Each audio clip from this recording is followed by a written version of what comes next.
some months back, someone reached out to me via YouTube and asked that I make a video on overthinking. How to solve this problem of overthinking.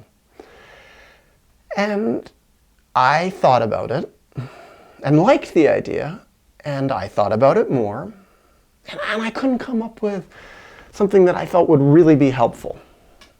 And so I thought about it some more, and I would nix some of my ideas because I didn't feel it was quite good enough, and think about it more. And it's been nagging at me for quite a while, several months. And then at a certain point, I realized I'm overthinking this video. And it's not helping, and that's why it's not working. And then I thought, Daniel, you know what? The real answer that I thought of, the real solution for overthinking, and I think of this when I was a therapist. I had many clients who had this problem of overthinking, and it was very hard to help them by just talking and thinking through the problem. It was like meeting overthinking with more thinking, and that's what a lot of people actually wanted. And I think they wanted to even use the therapy to overthink the problem of overthinking, and it was like the real answer that I felt inside myself then. And I thought immediately, actually, to be honest, deep down in my gut, when this person suggested I make a video on overthinking, was the solution for overthinking is action. Or intuition, something just in a way different from thinking, deeper than thinking. And so when I thought about making this video, I thought, I'm going to try to put that into action, manifest it here. And I'm just going to press start and talk about my overthinking problem in relation to making this video and how I solved it. And part of how I solved it was just say, Daniel, have a bit more faith in yourself, have a little bit more trust in yourself, and be willing to press the start button on the camera and just talk.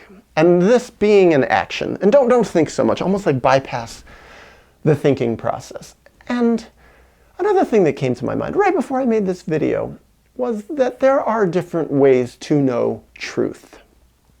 And one of the ways is thinking. You can find truth through thinking, through the intellect, through using the logic of the intellect to know truth. But that's not the only way. And the other thing is, sometimes it's not the best way. It's one way. But I think when people overthink things, when I overthink things, when I have got stuck in overthinking in my life, it's like actually part of the overthinking problem is that the truth is not being honed in on. Or if it is, for some reason, at some deeper level, the person doesn't want to see what the answer is. Or the answer is too scary or too painful. Or sometimes there's a lot of debate between, well, is this right or is this right? And what I've seen sometimes is when people have presented, is this right or is this right? Sometimes both of the answers they're debating are kind of both wrong. Or, strangely enough, they're both right and they're both scary. And it's like, well, which is more right? And that can get into the whole thing about the 3 Ps. Perfectionism and procrastination, which both lead to paralysis. People can be so stuck in this perfectionism thing. I have to choose the perfect answer, where actually both might be good enough. So then I think, well, what's a different answer? What kind of action needs to be taken? And well, so for me, the other way is to know truth through intuition. What I've seen sometimes is, especially as I'm more healed in myself, more centered in the core of me, less caught up in my traumas or less caught up in dissociation, when I've resolved more of the blocks inside of myself that my traumas put in place, my intuition became stronger. It was just a stronger, quick electrical connection between my consciousness and the gut level of truth inside of me. And that was something that I could access, that some people actually have a very hard time accessing. I think a lot of times because they are so blocked, so dissociated, so split off from who they really are. But I know for me, that has really helped me. That's what helped me now. The little voice of intuition said, Daniel, make the video. Just do it. Talk. Don't think so much. Go for it now. And in a way, I went from beneath the area of my head into my gut and spoke it. And I felt that that has been a very helpful thing for me when I get stuck in overthinking. And I remember having talked about this with many people who were stuck in overthinking. The problem is, most of them were rather cut off from their intuition. And that gets into a different area, a different way in which a human being can know truth. And that is through the emotions, through our feelings. We can actually know truth through our feelings, but much more easily if we have access to our feelings. And that's another problem. I've seen people who are very traumatized often are quite split off from their feelings. Or those feelings that they are still connected to can be fairly distorted sometimes because they can be mixed up by trauma. So for instance, some people can still have some deep connection with their anger, but a lot of times their anger is still connected with a lot of unresolved traumas. So their anger can, in a way, be split off, can shoot out, can vomit out in different ways, can actually be blaming people who may not actually be responsible for having caused their anger in the first place. So it can be confusing. And what I've seen sometimes is that people who can get very stuck in overthinking can, first of all, be disconnected with a lot of their feelings, and those remaining feelings that they have, they might have learned along the way that those feelings don't necessarily lead them toward making the best choices, by and large, because the feelings can still be rather distorted or, be projected out in uncomfortable ways that don't make life better. So what do I say to someone in that situation who says, but my feelings only make my life worse, and that's why I rely on my thinking so much more? Because a lot of times what I've seen is when people get very traumatized, sometimes their last refuge, their last safe refuge is their thoughts, and yet their thoughts can still be distorted sometimes. So I guess what this brings me to is maybe it's not the time to make a decision about whatever the problem is that the person is trying to overthink. Maybe it's time to take a different tack completely.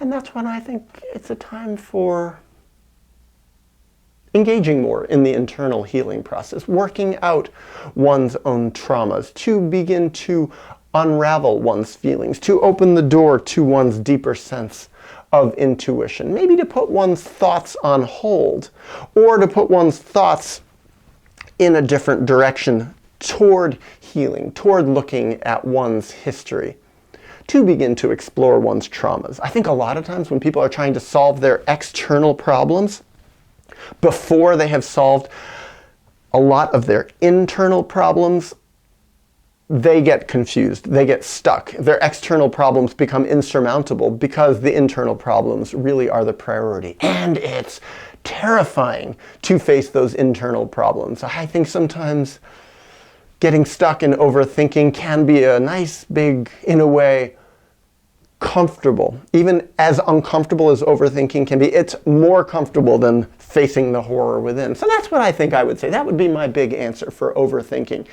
Change course, take a pause, press stop for a while, restart, look within. Begin self-therapy. Or if one is already engaged in self-therapy, put more energy into it. Begin to journal. Take distance from one's family of origin. Stop using external substances. Try being celibate for a while. Try to take a pause.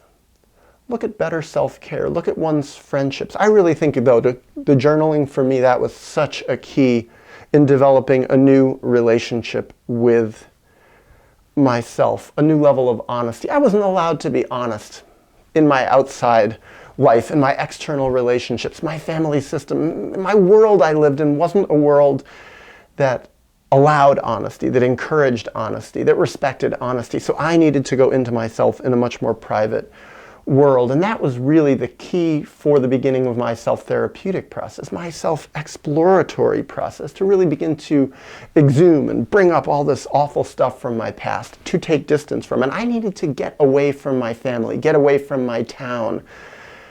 These things gave me much more liberty to have perspective on my life. And I think that's part of the big problem with overthinking. It's a loss of perspective. It's like a very limited palette for being able to solve one's own problems intellectually. And with distance, as simple even sometimes for me nowadays, if I overthink, one way to get perspective, one way I can do the simplest form of self-therapy is go take a walk for an hour or two. Literally just go and walk, sometimes walk even fast so my blood goes, so I sweat a little bit. And what I find is after just a couple of hours of walking, it's like I get perspective on my life. I get perspective on my stuck little existence. My thoughts literally are different. So that's where I think to change gears when overthinking has happened, to pull away. And okay, exercising is just a very short-term, quick solution. But I think the self-therapeutic process is the bigger solution. That's the exercise of the deeper parts of the soul, the deeper muscles of one's emotions. For me, getting away for years from my family of origin, especially from my parents, to really distance myself from their thoughts, from their intrusions, from their conceptions of me, from the town where I grew up, from the world in which I was raised and screwed up, to really develop new friendships, to find people who were healthier to be around, healthier conversations, not those same old screwed up patterns that I was raised with. All these things allowed me to get away from a lot of the stuck, paralyzed, unhealthy thought patterns that I was raised to live in. And the more that I did that, the more that I found actually that my thoughts became healthier, that my thoughts became more connected with healthy solutions that led to healthy actions, healthy, simple actions that I didn't need to think and think and think so much, that I could actually just think a little bit, come up with a solution, and then do it. And then also, the healthier I became, the more, in a way, I could check my own work through alternative means. It's like I remember when we did math problems when I was a kid and we had to show our work. And then what I learned is that I could sometimes solve a math problem very quickly without even hardly thinking at all, through intuition. And then I had to show my work like by showing the thought behind it. And I could do, but it was almost like a separate process. Well, I think in a way, using our different human capacities for knowing truth are different ways to figure out if the answers we come up with are healthy. So for instance, I can think my way through a problem and come up with a solution to that problem. And then I can check my feelings, and I can go through all the logic of my feelings and see how my feelings line up with solving this problem, and see if the solution to my problem on an emotional level lines up and is parallel to, or overlaps, or syncs with the intellectual solution to the problem.